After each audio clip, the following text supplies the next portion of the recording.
नमस्कार दोस्तों, स्वागत है आपका हमारे YouTube चैनल पर। मैं गोविंद मेवाड़ा और दोस्तों आज हम बात करेंगे राजस्थान इतिहास की दूसरे अध्याय में। दोस्तों ये जो हम कड़ी या सीरीज लेके चले हैं इतिहास राजस्थान का, इसमें मैं एग्रीकल्चर सुपरवाइजर से रिलेटेड सारा का सारा आपको हिस्ट्री का मैटर देने वाला हूँ। आपको कहीं टेंशन लेने की आवश्यकता नहीं है। पूरा का पूरा आपको इतिहास का पार्ट एग्रीकल्चर सुपरवाइजर से संबंधित इस सीरीज में मिलेगा। उसके बाद आर्ट एंड कल्चर और जितना भी जीके का सब्जेक्ट है वो सीरीज वाइज आपको मिलेगा, लेकिन इस सीरीज में आपको ये पूरा का पूरा सिलेबस मिलने वाला। अब रही बात दूसरी भर्ती की, अगर कोई मेरे साथी या कोई विद्यार्थी दूसरा एग्जामिनेशन दे रहे हैं और उनके अगर ये टॉपिक्स आ रहे हैं तो नो डाउट आप पढ़िए, क्योंकि जितना डीप मैं पढ़ा सकता हूँ उतना डीप मैं पढ़ाऊँगा, क्योंकि एग्रीकल्चर सुपरवाइजर में बहुत छोटा सब्जेक्ट है, उसको ज़्यादा डीप पढ़ने की आवश्यकता है।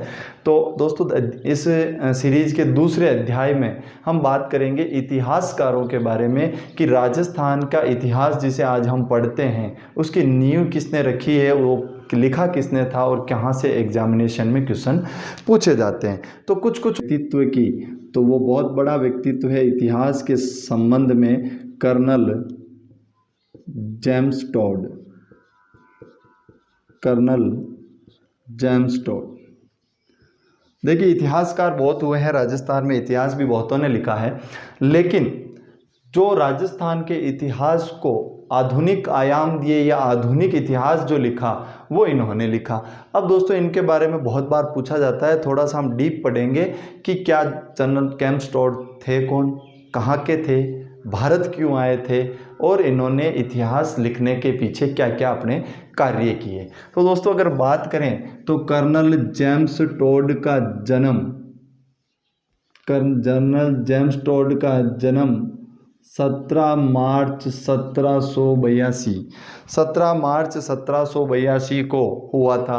अब दोस्तों अगर पूछ लिया जाए कि ये कहाँ के निवासी थे, तो ये कहाँ के निवासी थे, ये जो मुख्यतः रहने वाले थे वो कहाँ के थे, स्कॉटलैंड के थे, स्कॉटलैंड के रहने वाले थे और जन्म इनका 17 मार्च 1782 में हुआ था। अब इन्होंने क्या किया, ये आए ब्रिटिश सेना में।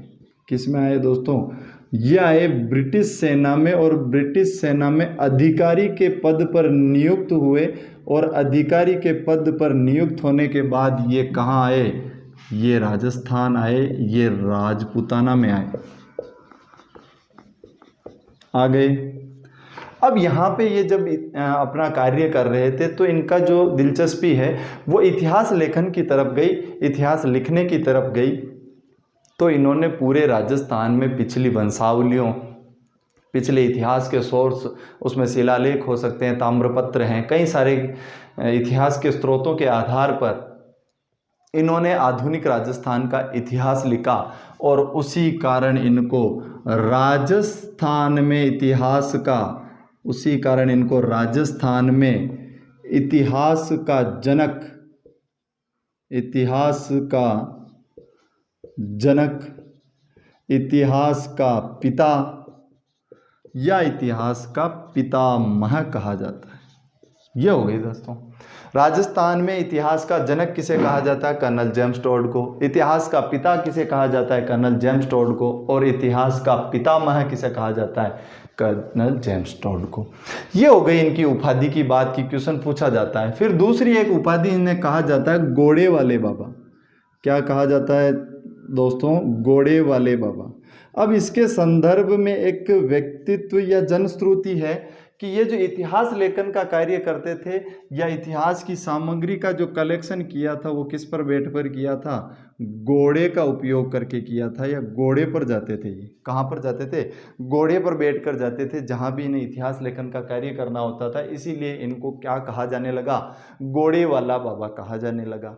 अब दोस्तों यहाँ तक सारी की सारी चीज़ें हो गई, इन्होंने कलेक्शन कर लिया और फिर इन्होंने अपने तरफ से 2 ग्रंथ लिखे। अब 2 ग्रंथ लिखे, उनमें से कौन सा महत्वपूर्ण है, कौन सा हमें पढ़ना है, उसके बारे में आगे बात करेंगे।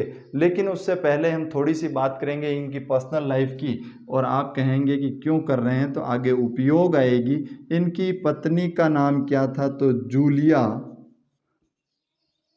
क्लटरबक, जूलिया क्लटरबर्ग इनकी पत्नी का नाम था और इनकी पत्नी का नाम इनके इतिहास के लेखन के कार्य में या प्रकाशन के कार्य में इनका नाम पूछा जाता है, इसलिए मैं यहाँ पे आपको बता रहा हूँ। जन्म 17 मार्च 1782, रहने वाले ये स्कॉटलैंड के थे।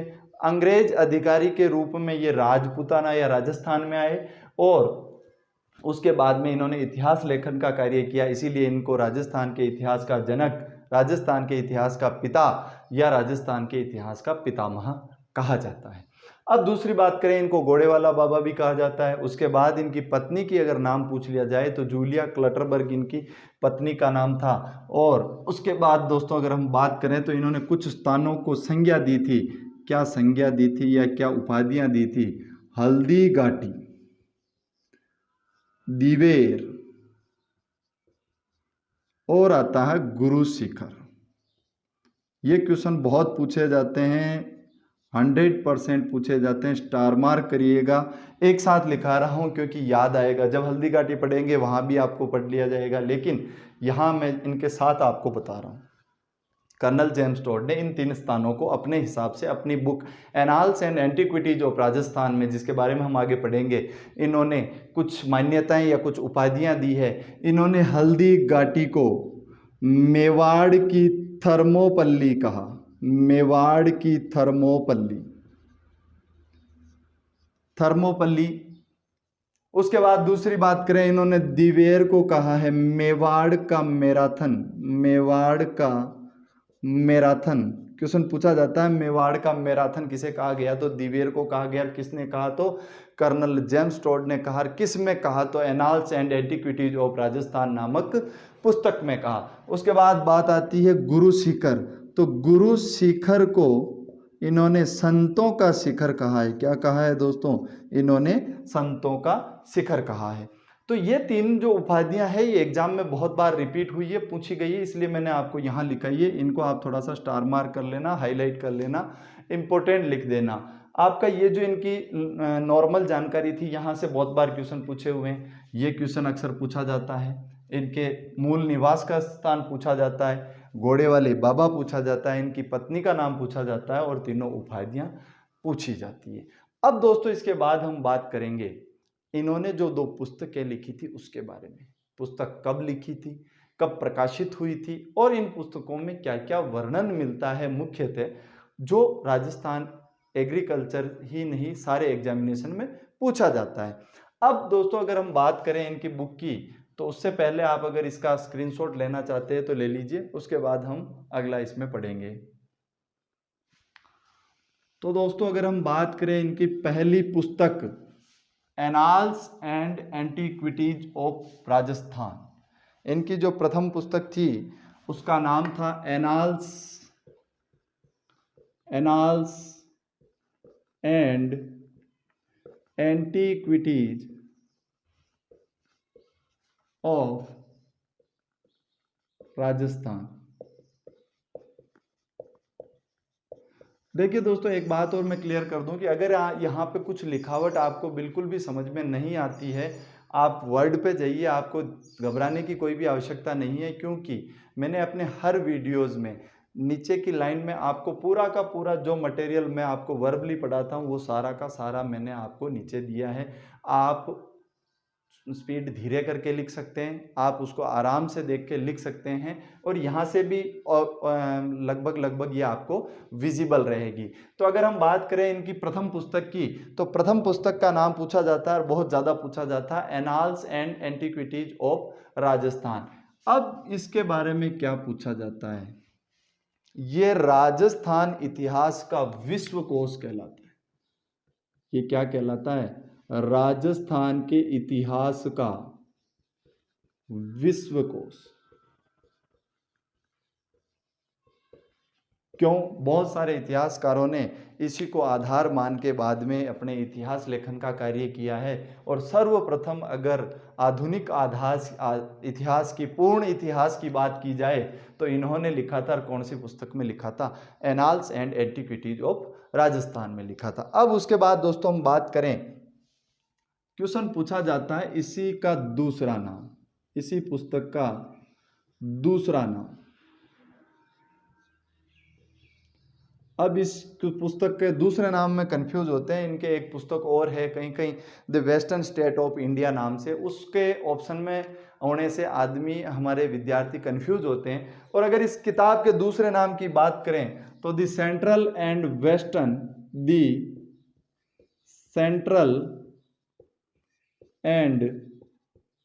Western Rajput state of India, western Rajput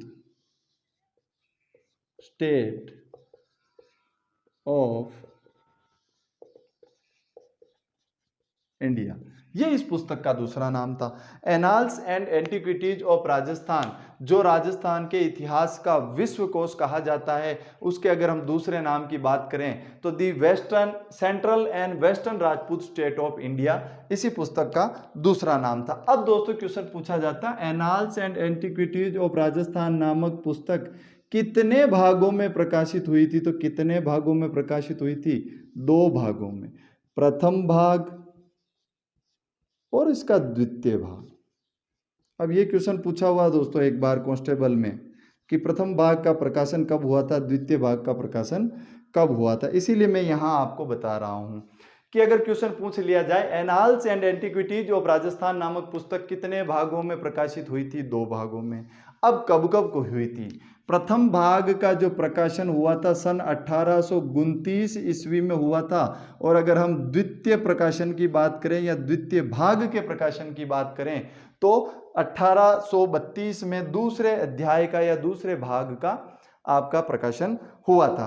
उसके बाद दोस्तों कुछ बातें आती है कि कहाँ पे इन चीज़ों में क्या क्या दिया गया है या इस पुस्तक में क्या वर्णन मिलता है, तो उसके बारे में हम बात करेंगे।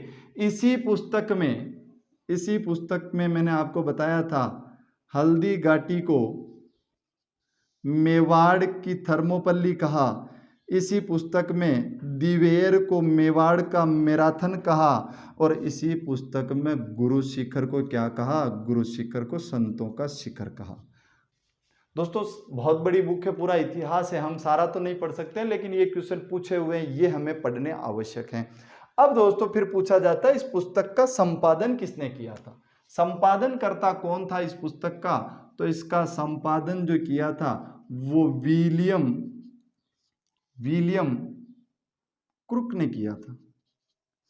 विलियम क्रुक ने किया था। जिस तरह हम पिछले अध्याय में नामकरण पढ़ रहे थे, और नामकरण में हमने पढ़ा था राजस्थान को राजपूताना कहा था जॉर्ज थॉमस ने, और जॉर्ज थॉमस ने किस पुस्तक में इस चीज का वर्णन मिलता है? तो उनके मित्र एक विलियम फ्रैंकलिन ने एक पुस्तक का संपादन किया था, उस पुस्तक में उनका वर्णन मिलता है। उसी तरह कर्नल जेम्स टॉड की जो पुस्तक थी राजस्थान के इतिहास की, annals and antiquities of Rajasthan, जिसे दूसरे नाम में the central and western Rajput state of India के नाम से जाना जाता है, उसका संपादन किसने किया था? विलियम क्रुक ने किया था। अब बात आती है दोस्तों, विलियम क्रुक ने किया था, और इस पुस्तक में क्या क्या वर्णन मिलता है?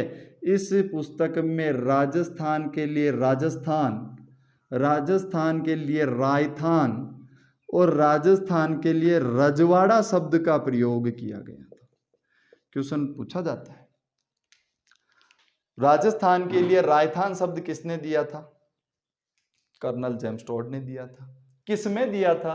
Annals and antiquities of Rajasthan में दिया था। राजस्थान के लिए रायथान, रजवाड़ा और राजस्थान तीनों शब्द का उल्लेख कर्नल जेम्स टॉड ने किया था लिखित रूप में, और उसका जो वर्णन मिलता है वो इनकी इस पुस्तक में मिलता है। अब उसके बाद बात करते हैं दोस्तों इसी पुस्तक का जो अनुवाद है, इस पुस्तक का जो अनुवाद है, अनुवाद कौन सी भाषा में? हिंदी भाषा में अनुवाद जो है वो किसने किया था? तो वो किया था गौरी शंकर हीराचंद ओझा। ये जो राजस्थान के मुख्य इतिहासकार हुए हैं, इन्होंने इस पुस्तक annals and antiquities of Rajasthan का राजस्थान के इतिहास नाम से इस पुस्तक का हिंदी अनुवाद किया था। क्वेश्चन पूछा जाता है कर्नल जेम्स टॉड लिखित annals and antiquities of Rajasthan पुस्तक का हिंदी अनुवाद किसने किया? गौरी शंकर हीराचंद ओझा ने किया। तो ये सारी की सारी जो जानकारियां थी दोस्तों वो थी आपकी annals and antiquities of Rajasthan के लिए। उसके बाद हम इसकी दूसरी पुस्तक की बात करेंगे। तो दोस्तों अगर हम बात करें इतिहास की इनकी दूसरी पुस्तक, तो इन्होंने जो दूसरी पुस्तक लिखी थी वो पुस्तक लिखी थी western travels in western India, travels in western India. अब दोस्तों इसका दूसरा नाम पूछा जाता है कि दूसरा नाम क्या है, तो दूसरा नाम आप याद रखिएगा, दूसरा नाम है इसका पश्चिमी भारत की यात्रा। नाम से पर स्पष्ट है कि पश्चिमी भारत की यात्रा के दौरान जो जो अध्याय इन्होंने लिखे या जो जो इतिहास लिखा उसके बारे में इसमें जानकारी दी गई है। अब इसके बारे में पूछा जाता है कि इसका प्रकाशन कब हुआ था, तो थोड़ा सा क्योंकि इंटरेस्टिंग पॉइंट है यहाँ पे, तो इसके लिए पूछा जाता है कि इनका प्रकाशन कब हुआ था। तो उससे पहले मैं इनकी मृत्यु की तारीख पर ले जाऊंगा आपको। और अगर हम बात करें इनकी मृत्यु कब हुई थी, 18 नवंबर 1835 को कर्नल जेम्स टॉड की मृत्यु हो जाती है। देखिएगा दोस्तों, और अगर हम बात करें कि इस पुस्तक का प्रकाशन कब हुआ था, इस पुस्तक का प्रकाशन कब हुआ था, तो सन 1839 ईस्वी में इस पुस्तक का प्रकाशन हुआ था। अब यहाँ पे जो मैंने दो चीजें आपको पहले बताई थी वो काम आएगी। एक तो क्या, इनकी मृत्यु, दूसरा क्या, आपने सर जो यूं ही इनकी पत्नी का नाम बताया था वो। अब दोनों चीजें इसलिए काम आ रही है, इनकी मृत्यु कब हो रही है 1835 में, और इनकी पुस्तक का प्रकाशन कब हो रहा है 1839 में। यानी क्वेश्चन पूछा जाता है कर्नल जेम्स टॉड की मृत्यु के बाद, कर्नल जेम्स टॉड की मृत्यु के बाद किस पुस्तक का प्रकाशन हुआ, तो पश्चिमी भारत की यात्रा नामक पुस्तक का प्रकाशन कब हुआ, कर्नल जेम्स टॉड की मृत्यु के बाद हुआ। लिख के छोड़ गए थे, अब किसी न किसी व्यक्तित्व ने इनका प्रकाशन करवाया होगा। ये तो इनकी तो मृत्यु हो गई, लेकिन इनकी मृत्यु के 4 साल बाद प्रकाशन किसने करवाया, क्वेश्चन पूछा जाए तो एक स्त्री थी, एक लेडी थी, जूलिया क्लटरबर्ग। जूलिया क्लटरबर्ग नामक जो महिला थी, उन्होंने इस पुस्तक का प्रकाशन करवाया। और अगर आपको याद आए 5 मिनट पहले बताया था, ये कौन थी, ये कर्नल जेम्स टॉड की पत्नी थी। कौन थी, कर्नल जेम्स टॉड की पत्नी थी। यानी क्वेश्चन पूछा जाता है कर्नल जेम्स टॉड की दूसरी पुस्तक का क्या नाम है, ट्रेवल्स इन वेस्टर्न इंडिया या पश्चिमी भारत की यात्रा। कब इसका प्रकाशन हुआ था, तो इनकी मृत्यु के बाद, मृत्यु कब हो गई 1835 में, इनकी मृत्यु के बाद सन 1839 में इनकी पत्नी जूलिया क्लटरबर्ग के द्वारा इस पुस्तक का प्रकाशन किया गया। वो इतिहासकार सूर्यमल मिश्रण, सूर्यमल मिश्रण। दोस्तों कहीं कहीं इन्हें मिश्रण लिखा हुआ भी मिलता है, एक ही बात है, इनकी उस वक्त की उपाधि हो सकती है, ये इस तरह से इनको लिखा हुआ मिलता है, सूर्यमल मिश्रण। अब इनके संदर्भ में क्या चीज़ें पूछी जाती है वो हमें यहाँ पर आपको बात करनी है। दोस्तों अगर हम बात करें कि ये किस रियासत से संबंधित थे, क्योंकि क्वेश्चन आपका मुख्यतः पूछा जाएगा कि ये किसके कवि थे या किसके दरबारी कवि थे, कहाँ के लेखक थे। अगर हम मुनौतदेंसी की बात करें तो वो जोधपुर के थे। अगर हम कवि राजा श्यामल दास की बात करें तो वो मेवाड़ के थे। अगर वही हम बात करें केसरी सिंह बारठ की तो वो भी मेवाड़ की रियासत की एक शाहपुरा कस्बे से बिलोंग करते थे। तो इनका कहीं ना कहीं संबंध पूछा जाता है। और क्वेश्चन अब पूछा जाए कि संबंध क्या था, तो पहली बात तो पूछ ले कि जन्म कहाँ हुआ था। जन्म हुआ था इनका बूंदी में। और कब हुआ था, सन 1815 ईस्वी में इनका जन्म हुआ था। हो गई, इसका मतलब रियासतकालीन समय था। और क्वेश्चन पूछ लिया जाए कि किस रियासत में ये कवि थे या किस रियासत के दरबारी कवि थे, तो कौन सी रियासत, बूंदी रियासत के जो राजा थे, बूंदी के शासक राम सिंह के ये दरबारी कवि थे। अब उसके बाद क्या बात हुई, इन्हें क्या कहा जाता है, हम इनकी पूरी बात पढ़ेंगे, लेकिन हम वन लाइनर में कि इनका जन्म कब हुआ, ये कहाँ के दरबारी कवि थे, और इनकी जो उपाधि थी वो उपाधि क्या थी। इनको कहा जाता था राजस्थान में नवजग जागरण का प्रथम कवि। नवजागरण का प्रथम कवि। अब ये क्यों है वो भी मैं आपको बात बताऊंगा। प्रथम कवि, और अगर हम इनकी दूसरी उपाधि की बात करें तो इनको कहा गया वीर रसावतार। वीर रसावतार, यानी ये मुख्यतः जो लिखा करते थे ये वीर रस की कविताएं लिखते थे, और वीर रस की कविताओं से ही इन्होंने अंग्रेजों के खिलाफ अपनी क्रांतिकारी को आवाज़ दी थी। अपने व्यक्तित्व से, अपनी कविताओं से लोगों के मन में जो जोश भरा था 1857 की क्रांति में, वो व्यक्तित्व कौन था? सूर्यमल मिश्रण था। और हम जब कविताओं की बात करते हैं तो इला न देनी अपनी हालरियो हुलराय, ये कविता लिखने वाला व्यक्तित्व कौन था? वो सूर्यमल मिश्रण था। सन 1857 में ये कविता क्रांतिकारियों के बीच में बहुत फेमस हुई। हम आगे बात करेंगे उसके बारे में भी। अगर हम बात करें कि वीर रसावतार इनकी हो गई, और अगर हम बात करें कि इनके पुत्र कौन था, तो भैया इनके पुत्र तो था नहीं, फिर इन्होंने क्या रखा? गोद लिया। तो पुत्र कौन सा हो गया? दत्तक पुत्र हो गया। और दत्तक पुत्र की अगर हम बात करें तो कौन से थे या क्या नाम था इनका? मुरारी दान नामक जो व्यक्तित्व था वो सूर्यमल मिश्रण के दत्तक पुत्र कहलाते हैं। अब आप कहोगे दत्तक पुत्र क्यों? बहुत बार पूछा जाता है। दत्तक पुत्रों की श्रेणी में दो चीज़ें हमारे यहाँ पढ़ी जाती है या पूछी जाती है। पृथ्वीराज विजय को लिखने वाले चंद्रबरदाई के दत्तक पुत्र के बारे में पूछा जाता है। वहीं वंश भास्कर को लिखने वाले सूर्यमल मिश्रण के दत्तक पुत्र के बारे में पूछा जाता है। राजस्थान का इतिहास ऐसा ही है दोस्तों। यहाँ कहीं युग्मों में सेनापतियों को पूछा जाता है, कहीं स्वाभिमानी के लिए पूछा जाता है, तो कहीं गद्दारी के लिए पूछा जाता है। यहाँ गोरा बादल भी पूछे जाते हैं, यहाँ रणमल रतिपाल भी पूछे जाते हैं, यहाँ गोरा धाई पूछी जाती है, और यहाँ पन्ना धाई पूछी जाती है। हमें वो चीज़ें पढ़नी है कि करना हमें क्या है।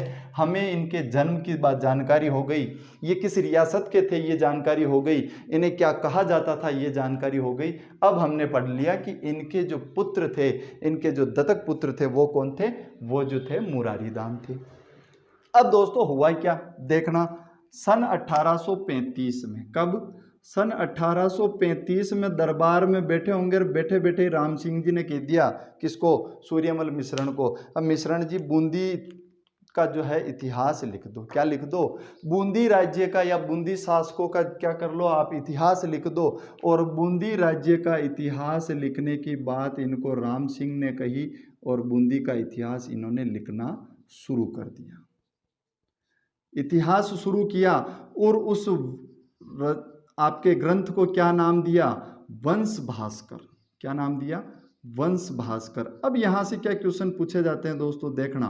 वंश भास्कर किसने लिखा था? सूर्यमल मिश्रण ने। वंश भास्कर में कहाँ का इतिहास है? बूंदी राज्य का इतिहास है।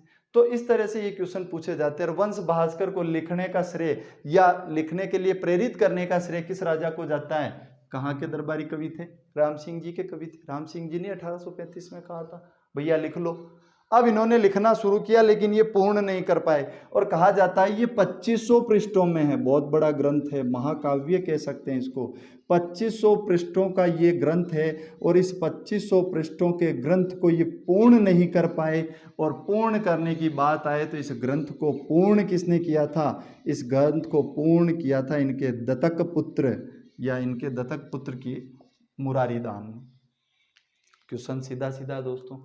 वंश भास्कर 1835 में राम सिंह के कहने पर बूंदी राज्य के शासकों का इतिहास लिखा था सूर्यमल मिश्रण ने। 2500 पृष्ठों का ये ग्रंथ है, लेकिन इस ग्रंथ को पूरा नहीं कर पाए। पूरा किसने किया? इनके दत्तक पुत्र मुरारी दान ने किया। मैंने अभी आपको बताया था यही कार्य पृथ्वीराज विजय में उनके पुत्र चंद्रबरदाई के दत्तक पुत्र ने किया है। वो जब हम पृथ्वीराज विजय पढ़ेंगे तब हम बात करेंगे। उसके बाद दोस्तों अगली हम बात करें कि इनके और कौन कौन से ग्रंथ हैं। बहुत सारे ग्रंथ हैं इनके। अन्य ग्रंथों की अगर हम बात करें, सती रासो। अन्य ग्रंथों की अगर हम बात करें, सती रासो। उसके बाद आपका वीर सतसई, वीर सतसई, बलवंत विनाश, और भी बहुत सारे ग्रंथ हैं जो इन्होंने लिखे थे। लेकिन इनका मुख्य ग्रंथ जो पूछा जाता है वो कौन सा पूछा जाता है? वंश भास्कर के नाम से पूछा जाता है। फिर उनके बाद में इनकी एक रचना पूछी जाती है 1857 की क्रांति से रिलेटेड। और वो मैं पहले ही बोल चुका हूँ आपको, कौन सी, इला न देनी आपनी हालरियो हुलराई, यानी इन्होंने कहा है किसी भी कीमत पर हमारी ज़मीन या हमारी मातृभूमि को नहीं देना है। इला न देनी आपनी, ये क्वेश्चन पूछा जाता है। इला न देनी आपनी नामक कविता किस कवि ने लिखी है और किस समय लिखी है? तो कवि तो कौन था? सूर्यमल मिश्रण था। और समय कौन सा था? 1857 था। किसके खिलाफ लिखी थी? तो अंग्रेज शासन के खिलाफ लिखी थी। तो ये याद रखना, क्वेश्चन पूछा जाए, अंग्रेजों के खिलाफ प्रथम कवि जिसने कविताएं लिखी थी और जन जागरण किया था, नव जागरण किया था, तो वो कौन था? सूर्यमल मिश्रण था। दोस्तों अगर हम वंश भास्कर की जो बात कर रहे हैं तो क्वेश्चन पूछा जाता है वंश भास्कर से रिलेटेड कि राजपूतों की उत्पत्ति के संदर्भ में अग्निकुंड का सिद्धांत किसने दिया था? अग्निकुंड का सिद्धांत किसने दिया था? सूर्यमल मिश्रण ने दिया था। किस ग्रंथ में ये सिद्धांत दिया गया है? तो वंश भास्कर में सूर्यमल मिश्रण ने लिखा है कि राजपूतों की जो उत्पत्ति हुई है वो कहाँ से हुई है?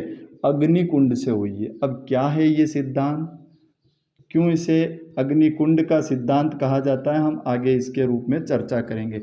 लेकिन क्वेश्चन पूछा जाता है राजपूतों की उत्पत्ति का अग्निकुंड सिद्धांत किसने दिया? सूर्यमल मिश्रण ने दिया। किस में दिया?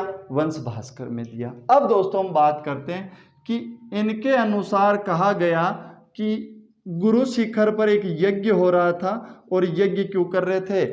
महर्षि ऋषि वहाँ पे परेशान हो चुके थे। बहुत सारे जो दुष्ट श्रेणी के राक्षस आप कह सकते हैं वो इनका यज्ञ दूषित कर रहे थे और उससे बचने के लिए इन्होंने एक यज्ञ किया और इस यज्ञ में 4 राजपूत योद्धा निकले। कौन से निकले?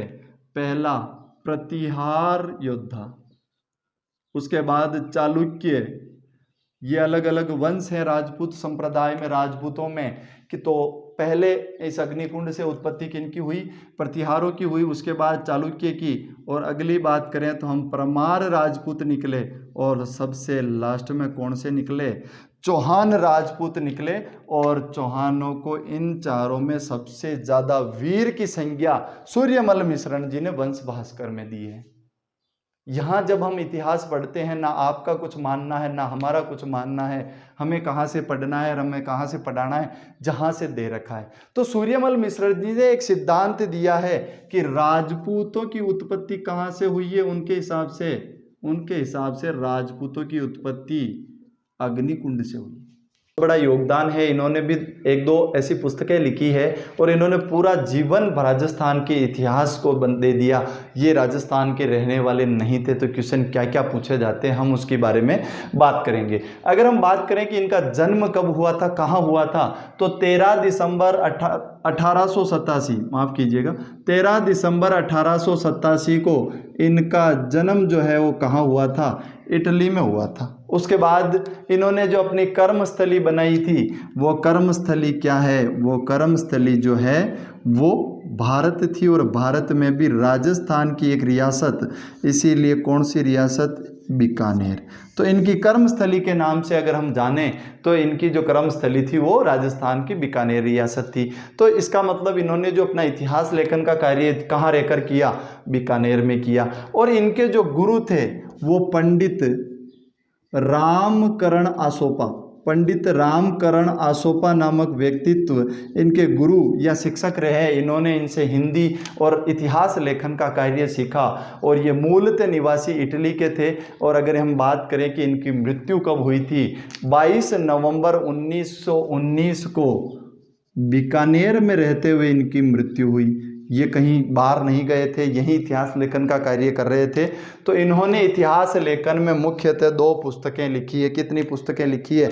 2 पुस्तकें लिखी है। पहला राजस्थान चारण साहित्य, राजस्थान चारण साहित्य एवं ऐतिहासिक सर्वे,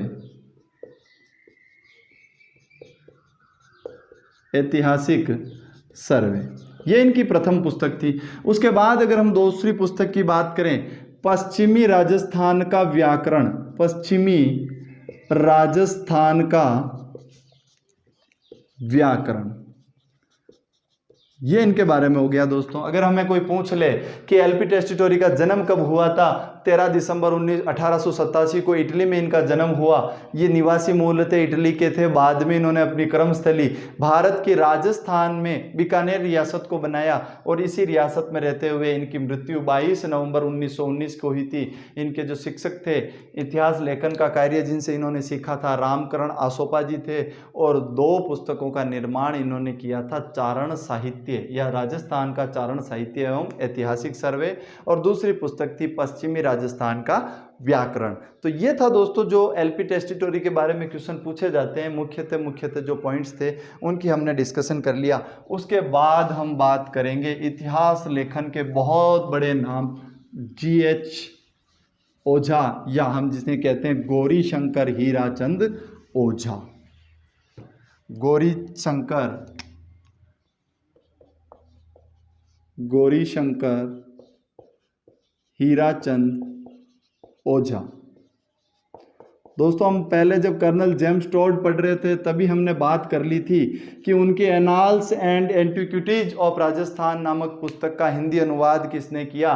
गौरी शंकर हीराचंद ओझा ने किया। इसका मतलब ये बहुत बड़े आपके इतिहास लेखन में योगदान रखते हैं। तो अब और दोस्तों अगर इनकी मृत्यु की बात करें तो अप्रैल 1947 में गौरी शंकर हीराचंद ओझा की मृत्यु हुई थी, और ये मृत्यु भी कहाँ पर हुई थी? इनकी रोहिड़ा में हुई थी, यानी इनके पैतृक गांव में इनकी मृत्यु हुई थी। अब दोस्तों बात करते हैं कि इनको क्या उपाधियां दी गई थी, इन्होंने क्या क्या कार्य किए हैं। तो अगर दोस्तों हम बात करें तो इनको सन 1914 में एक उपाधि दी थी, और उपाधि दी थी राय बहादुर। क्या उपाधि मिली थी इनको? राय बहादुर की उपाधि मिली थी 1914 में। उसके बाद इनको मानद उपाधि मिली थी काशी विश्वविद्यालय से। मानद उपाधि काशी विश्वविद्यालय से मिली थी, और क्या मिली थी? तो डी लिट की जो उपाधि है वो इनको मानक उपाधि मिली थी, डी लिट।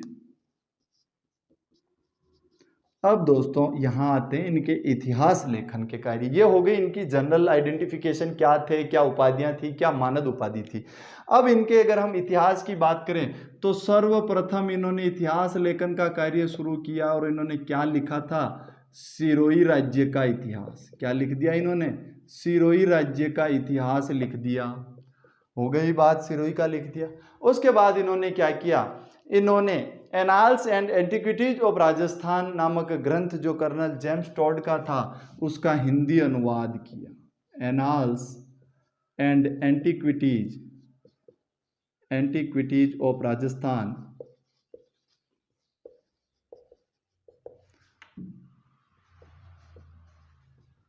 का क्या किया? हिंदी अनुवाद किया। और किस नाम से किया? राजस्थान का इतिहास। पुस्तक अवेलेबल है दोस्तों, राजस्थान का इतिहास नाम से किसने किया? आपके गौरी शंकर हीराचंद ओझा ने किया, annals and antiquities of Rajasthan नामक पुस्तक का। ये इनका 2 कार्य थे। तीसरा कार्य था इन्होंने लिपि शास्त्र पे प्रथम शास्त्र या ग्रंथ लिखा था, प्राचीन लिपि शास्त्र। प्राचीन लिपि शास्त्र नाम से इन्होंने एक ग्रंथ लिखा था, और ये लिपि शास्त्र पर लिखा जाने वाला कौन सा ग्रंथ था? प्रथम ग्रंथ था। अब आपसे क्वेश्चन क्या पूछ लिया जाए? लिपि शास्त्र पे प्रथम ग्रंथ प्राचीन लिपि शास्त्र किसने लिखा था? गौरी शंकर हीराचंद ओझा ने लिखा था। राजस्थान में कर्नल जेम्स टोड की पुस्तक का हिंदी अनुवाद किसने किया था? गौरी शंकर हीराचंद ओझा ने किया था। किस नाम से किया था? राजस्थान के इतिहास के नाम से किया था। और सर्वप्रथम इन्होंने इतिहास लेखन कहाँ से शुरू किया? तो इनके राज्य सिरोही से शुरू किया था, और उस पुस्तक का क्या नाम रखा इन्होंने? सिरोही राज्य का इतिहास। ये थे दोस्तों मुख्य जो इतिहासकार हैं आप आज के इस अध्याय में, क्योंकि वीडियो बहुत लंबा हो जाएगा, आगे भी हम और पढ़ेंगे। और मुख्यतः ये इतिहासकार मैंने इसलिए क्योंकि इनका बहुत बार नाम आएगा हिस्ट्री में, इसलिए हम यहाँ पे पढ़ना चाह रहे हैं। अदरवाइज जितने भी इतिहासकार आगे बचेंगे वो भले ही पृथ्वीराज विजय के लेखक चंद्रबरदई हो गए, बहुत सारे लेखक और हैं, उनके संदर्भ में भी हम आगे पढ़ेंगे। लेकिन मैं हिस्ट्री शुरू करने से पहले ये 4 या 5 के बारे में इसलिए बताना चाह रहा था क्योंकि बार बार इतिहास में इनका जिक्र होने वाला है, कर्नल जेम्स टोड का जिक्र होगा जब हम महाराणा प्रताप पढ़ेंगे, कर्नल जेम्स टोड का जिक्र होगा जब हम हल्दीघाटी का युद्ध पढ़ेंगे, मेवाड़ का मैराथन कहाँ से आया वो आपको यहाँ से आइडिया लग जाएगा। तो हम जब इतिहास शुरू कर रहे हैं इसलिए हम ये सारी की सारे आज का जो अध्याय है उसकी प्री तैयारी कह लीजिए कि आपको थोड़ा सा आइडिया लग जाए कि हाँ ये चीज़ें कहाँ से आई है। तो अगले जो अध्याय आने वाले हैं उसमें दोस्तों पूरा का पूरा हम डिड टू सिलेबस के अकॉर्डिंग पहले एग्रीकल्चर सुपरवाइजर और AA